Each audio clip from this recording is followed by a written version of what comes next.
I'm sorry.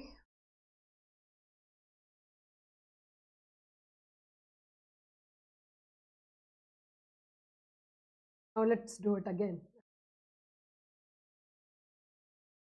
It's just the balance of a payments which we will start. Balance of a payment is one of the chapter. It has been related with the class 12th में जो term exam है उसमें हमारे पास balance of a payment. It is what? It is a financial statement. Again ये भी एक financial statement है जिस तरीके से आपके पास में government budget एक बना बैलेंस ऑफ अ पेमेंट जो होता है ये भी फाइनेंशियल अकाउंटिंग स्टेटमेंट है. ये पूरा का पूरा अकाउंट्स बनते हैं. Balance of a payment is basically related with the account. यहाँ पर पूरा अकाउंट बनता है. अब इसमें किस चीज़ को हमारे पास में ज़्यादा बैलेंस ऑफ अ पेमेंट हमें ये बताते हैं उन ट्रांजेक्शन्स के बारे में which occur with the and rest the residents और रेस्ट ऑफ द वर्ल्ड के बीच में जितनी भी आपस में ट्रांजेक्शन्स होंगी हम उसको इस अकाउंट में बैलेंस ऑफ पेमेंट. तो it is very much clear कि यहाँ पर हम किस बारे में बात कर रहे हैं. अगर मैं मेरी कंट्री और बाहर वाली कंट्री के बारे में that means I am talking about the foreign exchange. Foreign exchange के बारे में ही बात हो रही है. फॉरेन एक्सचेंज में कितना पैसा मेरे पास में आया दैट इज द इनफ्लो और कितना पैसा मेरे गया दैट इज द आउटफ्लो. उस चीज़ का रिकॉर्ड मेरे पास में कहाँ रखा जाता है. उस चीज़ का रिकॉर्ड बैलेंस ऑफ. तो ये जो रेजिडेंट्स और रेस्ट ऑफ द वर्ल्ड के बीच में होती है. It is basically when we undertake the various transaction which have been related with the import and export. Basically मेरी कंट्री और बाहर वाली कंट्री के बीच ये जो ट्रांजैक्शन होंगे उनको हम इन्हीं दो कैटेगरीज में डिवाइड करते हैं, इंपोर्ट एंड एक्सपोर्ट. ये जितनी भी ट्रांजैक्शंस हैं they come under the basic head of economic transactions. इनको हम क्या कहते हैं. इनको हम कहते हैं इकोनॉमिक ट्रांजैक्शन. अब economic transaction those have been basically broadly classified into 4 category. इस चीज़ के लिए आपको ये समझना पड़ेगा में जब भी बात करते हैं it is basically related with the goods and services. ये गुड्स और सर्विसेज से रिलेटेड होता है. तो गुड्स जो होता है what are goods exactly. Goods are which are tangible in nature. Goods वो होते हैं which are tangible in nature, something which we can touch. Services जो होता है those are intangible in nature which we can not touch. तो अगर मैं economic transactions के बारे में बात करूं तो first category which comes over here that is the visible items. Economic transactions में हम कौन सी आइटम्स को इंक्लूड करते हैं. Those are the visible items. That means tangible items को की जितनी भी ट्रांजैक्शंस होंगी हम उसको एज अ इकोनॉमिक कंसिडर करेंगे. Number second that is invisible item. Invisible item कौन सी होती है. But of course here what we are talking about we are talking services. Services के बारे में भी जितनी भी ट्रांजैक्शंस होंगी इन और out we are going to consider them in the balance of payment. And the third one over here is the unilateral transactions. Unilateral का क्या मतलब है. One sided. यूनिलैटरल मतलब वन साइडेड जितनी भी ट्रांजैक्शन.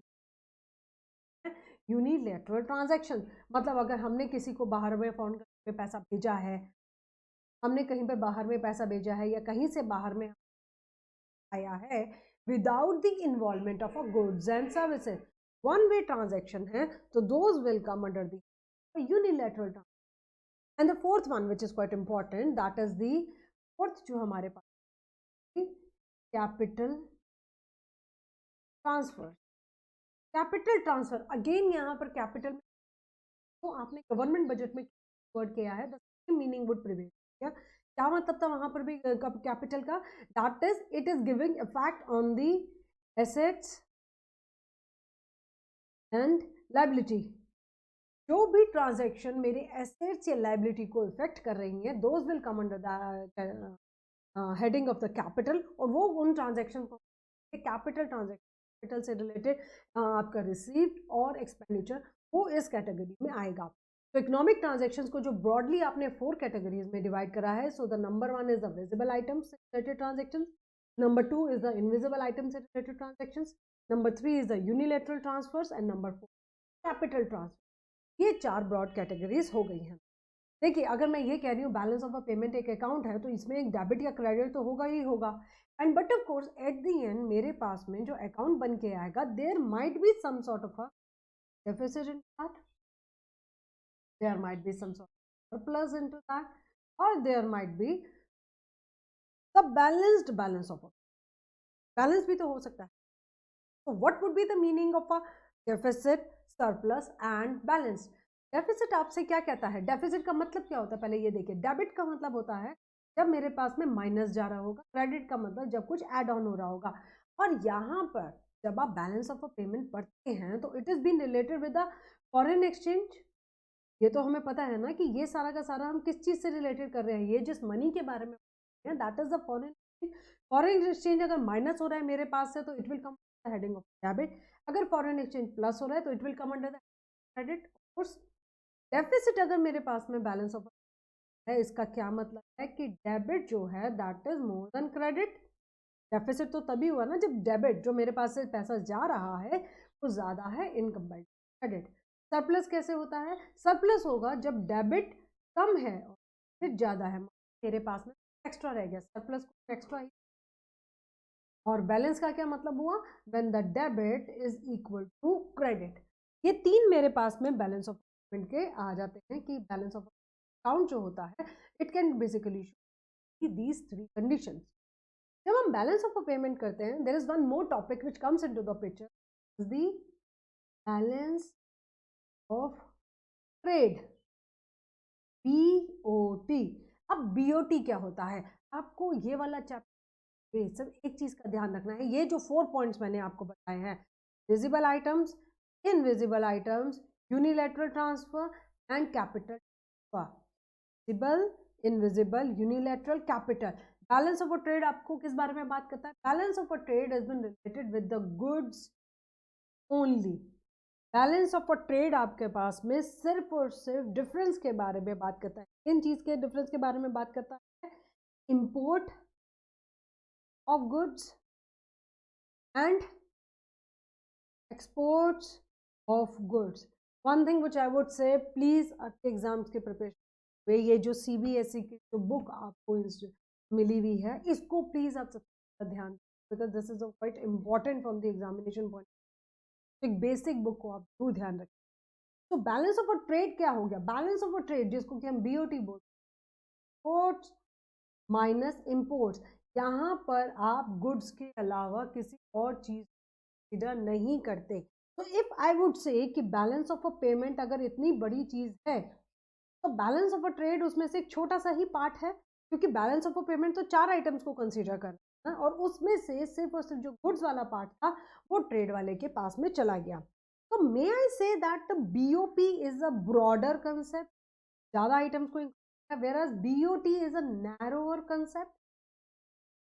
बीओपी में आप अलग अलग आइटम्स इंक्लूड कर सकते हैं, visible, invisible, unilateral, capital, whereas in the BOT it talks about goods. So this is the basic difference. BOT is only the difference between the export and the import of goods. यहाँ पर inflow outflow की कोई भी बात नहीं होती, ये सिर्फ उन दोनों को माइनस करके आ जाता है। अब अगर मैं बात करूं व्हाट आर दी कंपोनेंट्स, किस चीज के कंपोनेंट्स? कंपोनेंट, कंपोनेंट्स में बात है कि नंबर 1 अगर मैं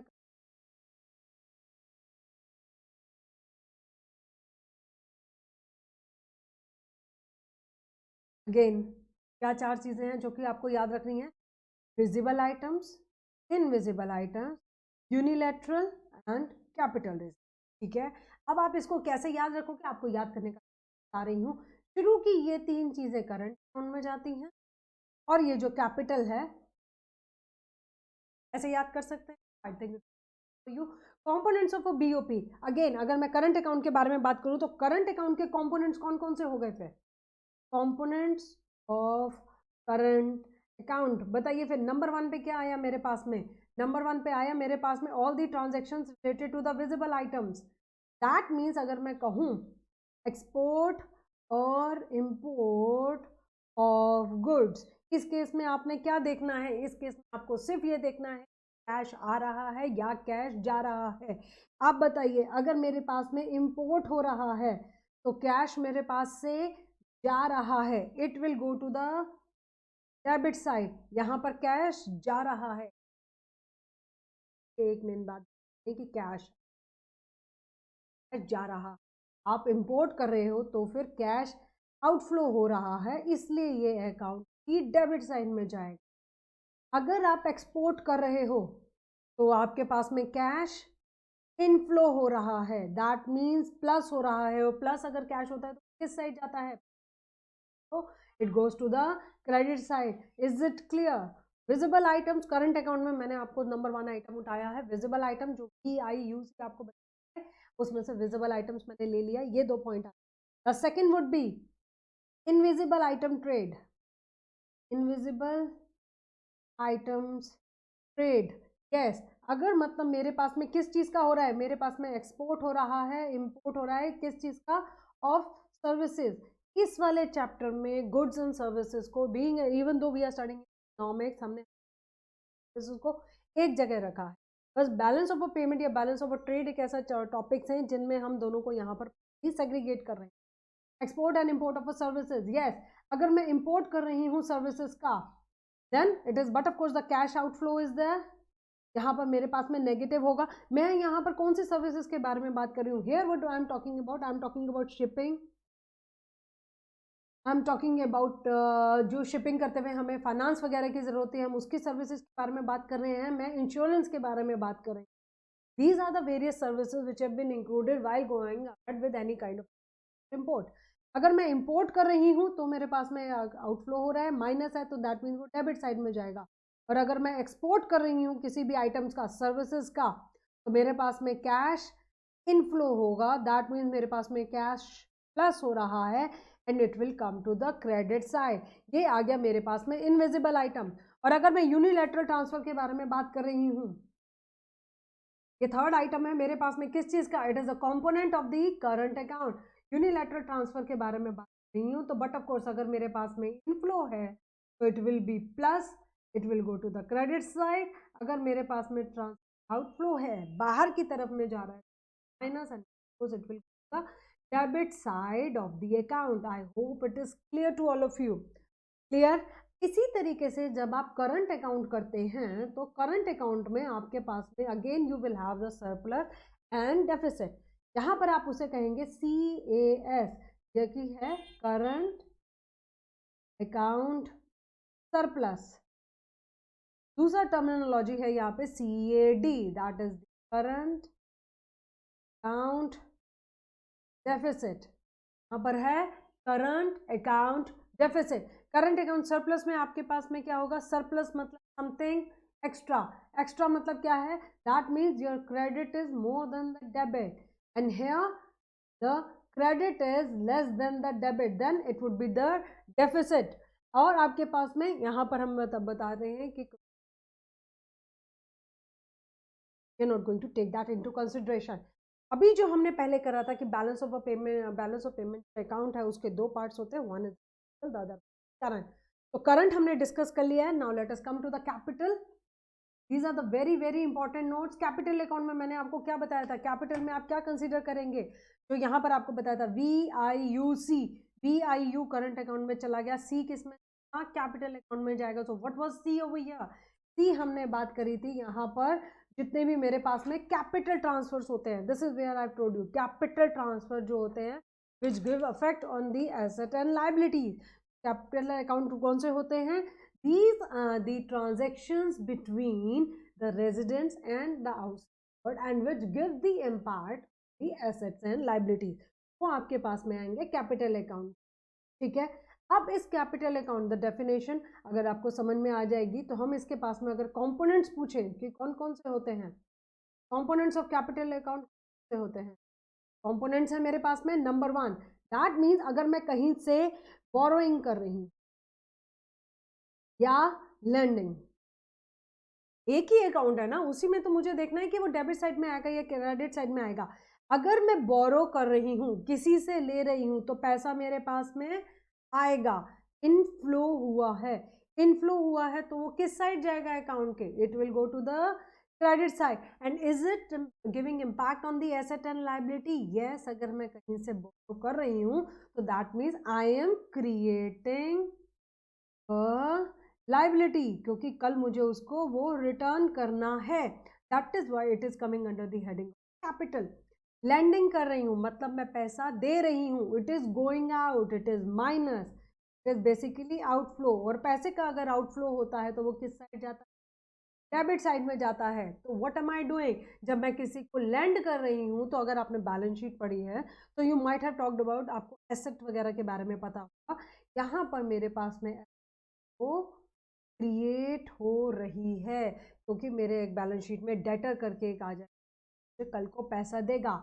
तो borrowing and lending are the first components of the capital account. Number 2, ये आपकी क्विक रिवीजन हो रही है, प्लीज थोड़ा सा ध्यान दीजिए. If even though you are not been able to give full attention, या आप साथ में बुक वगैरह नहीं कर पा रहे, no problem, just put the headphone and listen to, that's it. इससे ज़्यादा I am not expecting last moment पर. अब प्लीज़ थोड़ा सा ध्यान दीजिए. यहाँ पर अगर इन्वेस्टमेंट है टू और फ्रॉम अब्रॉड, बाहर से इन्वेस्टमेंट है, बताइए अगर इन्वेस्टमेंट मैं कर रही हूँ तो कैश मेरा जाएगा. जाएगा मतलब आउटफ्लो.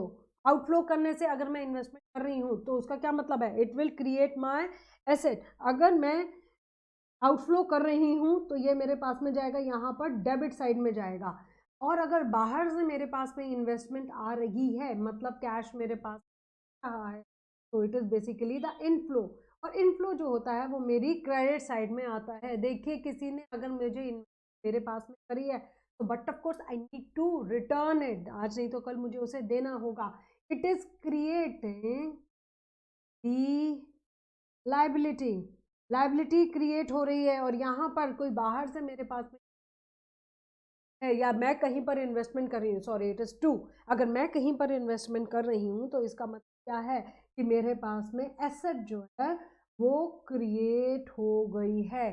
तो these two are basically the components of the capital account, that is borrowing, lending, investment, to and from. अगर मैं कहूँ कि कैपिटल अकाउंट को मुझे बैलेंस भी करना है तो बैलेंस में अगेन अगर मैं उसको फाइनल लेके आऊँ तो there can be again the deficit, there can be the surplus also. Deficit कब होता है? Again the same rule will apply. Deficit होगा जब आपके पास में डेबिट जो है वो ज़्यादा है in comparison to credits. Debit कब ज़्यादा होगा? मतलब कैश का आउटफ्लो जो है वो आपका बहुत ज़्यादा है इन कंपैरिजन टू इनफ्लो. देखिए बैलेंस ऑफ अ पेमेंट में आप सिर्फ एक ही चीज़ ध्यान में रखनी है कि कैश आ रहा है या कैश जा रहा है. You are not concern with goods आ रहे हैं या सर्विसेज आ रही है, उस बात से कोई कंसर्न. कैश आ रहा है या कैश जा रहा है. सरप्लस में कब होगा? जब डेबिट आपका कम होगा इन कंपैरिजन टू क्रेडिट, तो आपके पास में सरप्लस हो जाएगा. जब इस तरीके की आप ट्रांजेक्शन्स करते हैं, जब आप items which is been included in these account, in accounts में जब हम आइटम्स को इंक्लूड करते हैं क्या है कि बुक में उनसे basic 2 category. Number 1 is a autonomous, 2 is a accommodating. Autonomous transactions and accommodating transactions. इनका क्या मतलब होता है? These are the various transactions which we do in the capital as well as the current account. Autonomous transaction as the name suggests जो कि independent होती है. Autonomous dictionary independent, जो कि transactions होती ही होती हैं अपने आप में. If I would say autonomous transactions are the transactions which are basically related with the export or import of goods या सर्विसेज से रिलेटेड जो भी एक कंट्री इंपोर्ट या एक्सपोर्ट कर रही है वो वाली सारी आइटम्स ऑटोनोमस ट्रांजेक्शन. अब उन ट्रांजेक्शन को कवर करने के लिए कभी कभी ऐसा होता है there is a deficit in it और there is a surplus in it. What are we suppose to do? अगर इन आइटम्स में इन इंपोर्ट या एक्सपोर्ट गुड्स वगैरह तब मेरे पास में कुछ डेफिसिट आ जाए, जैसे कि आप डेली लाइफ में कुछ कर रहे हैं और आपके पास में कमी आ जाएगी, तो आप कहाँ से पैसे को निकालोगे? You will take out the money from your earlier savings. उस अर्लियर सेविंग से पैसे, वो अर्लियर सेविंग कौन सी है? कभी आपने कुछ बिग ट्रांजेक्शन करी होगी का पैसा आपके पास बच गया होगा।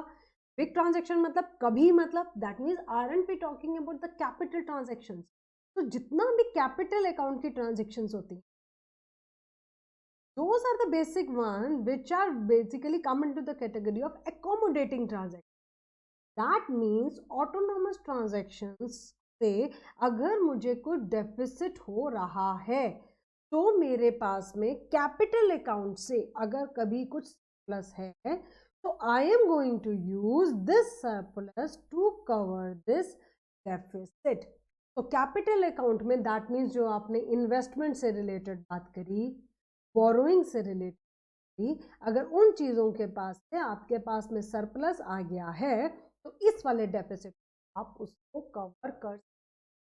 These are the items which will help you to accommodate the other deficit or the surplus which are there in the transactions. ये एक ही अकाउंट में जो आपके components of the balance of उन्हीं में ही जो डिफरेंट हमने उसी को ही सेग्रीगेट किया। So the kind of questions which you can have in this, first of all आपको इसमें आपको किन किन चीज़ों का ज़्यादा पता होना चाहिए।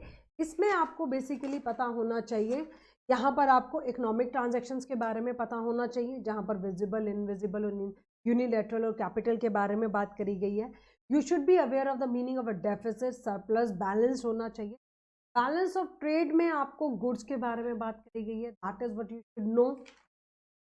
Components of the current account में this is the easy way which I could tell you, तो प्लीज इस तरीके से याद रखेंगे, it would be easy for you कि शुरू की 3 आइटम्स अकाउंट में आ गए, बाकी capital account, the visible item would be there, invisible item would be there, unilateral item would be there, unilateral transfer would be there. Plus minus का ध्यान रखिएगा, इनफ्लो आउटफ्लो उसके कंटेक्स्ट में बात करिएगा। डेबिट और क्रेडिट पर जो इम्पैक्ट हो रहा है बारे में देखिए। कैपिटल अकाउंट के हमारे पास में जो कंटेंट्स हैं मैंने आपको प्लीज यहाँ पे ध्यान से बताया है, that is a borrowing. You can watch this video again, it would be very very helpful for you to understand. इससे ज़्यादा इजी वर्ड्स में आई बेट यू कि कोई आपको नहीं समझा। बोरोइंग एंड लैंडिंग, प्लस और माइनस मैंने आपको बताया है कि कैश को प्लस और minus, whether it is creating a liability or it is giving a impact on the asset, आपको वो वाली चीज़ देखनी है। इन्वेस्टमेंट के बारे में आपको पता होना चाहिए, ट्रू एंड फ्रॉड वो आपके पास। Deficit surplus again it is there. Autonomous and accommodating is again a very good important very good topic or rather from which you can have the question. आपके पास में इस समय मैक्रो इकोनॉमिक्स में this is one of the topic जो कि काफ़ी students डर जाते हैं। I literally to explain you in the most easy words. I hope it would have been helpful to you. Thank you and I would come with more videos. Keep watching and do subscribe. Take care.